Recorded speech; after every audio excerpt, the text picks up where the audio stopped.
Thanks a lot for staying with CNN News 18. You're watching our continuous post-budget coverage. I'm Shivani Gupta. Joining me is Mr. Sanjeev Bajaj, immediate past President, CII, and Chairman and Managing Director, Bajaj Finserv Limited. Sir, thanks a lot for your time. There is fiscal consolidation and lower projected borrowings for financial year 24-25, something the RBI will help keep inflation in check as well. Do you foresee the RBI responding to this in the next week's monetary policy meeting? Well, I believe it's clearly a step in the right direction, and that and inflation moderating does arm the RBI to take a positive decision. We do know that the Fed has held rates yesterday, and the greater expectation is for rate cuts in the second half of the year.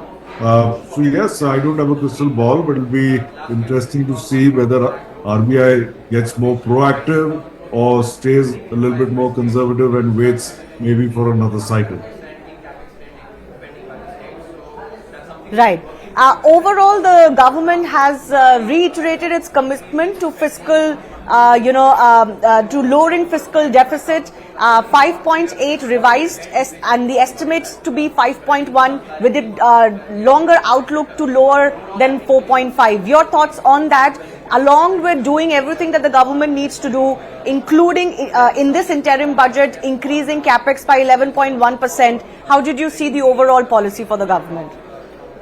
The overall policy is one that is continues to be growth oriented. It's also one that is socially inclusive and, as you just correctly mentioned, fiscally prudent. And getting the right balance is not always easy, but they've clearly made a very strong attempt at that in this vote on account.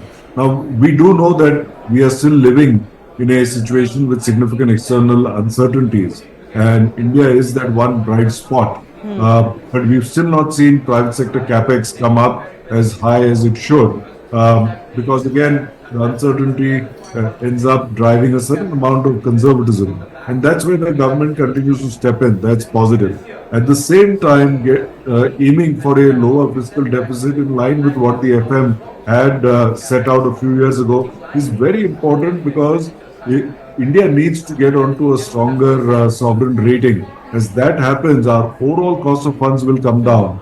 Keep in mind, we're still very much an economy which is what I call as a capex economy. We're still investing to build real assets for the future. We are not a Western economy which is a working capital economy.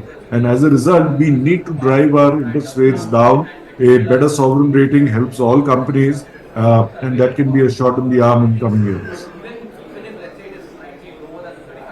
You know, the government has talked a lot about how 25 crore people have escaped multi-dimensional poverty. They've talked about, financial inclusion that has touched a lot many people's lives, particularly women. They've talked about how the average real income for the public has increased by 50%. Is a statement that the finance minister made. How do you look at the quality of life that has that the government has managed to deliver, and the promises that it is making on that front, keeping digital and financial inclusion as one of the parameters as well? So, if you look at the last few years, post-COVID initially, they directly put money and food in people's hands. And the digital public infrastructure that was created enabled them to do this seamlessly. I know when my staff goes home or talks to their family in their villages, they say the last few years money comes into their accounts every month. It didn't come as clearly and easily in the past. So that was the first big step that they were able to take.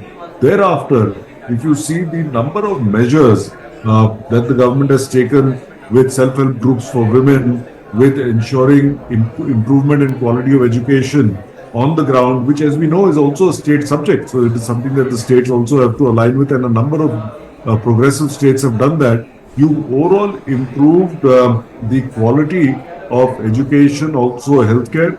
You see the insurance for the poor, the products both on medical as well as on life.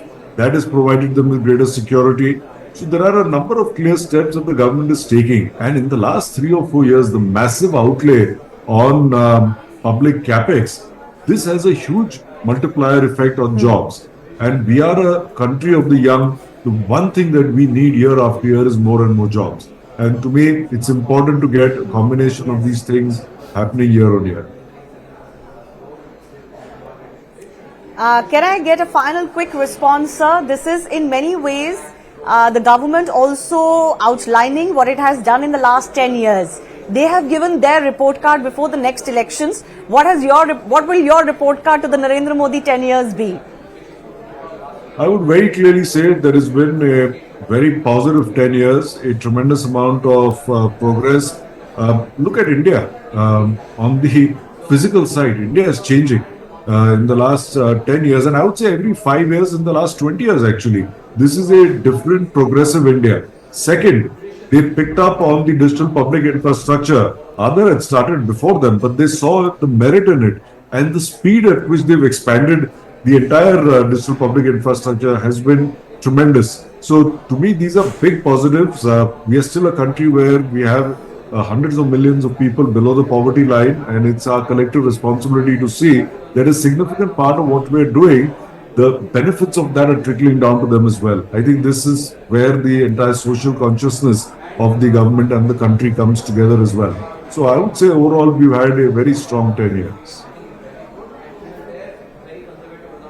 All right. On that note, Mr. Sanjeev Bajaj, thanks a lot for speaking to us and sharing your thoughts.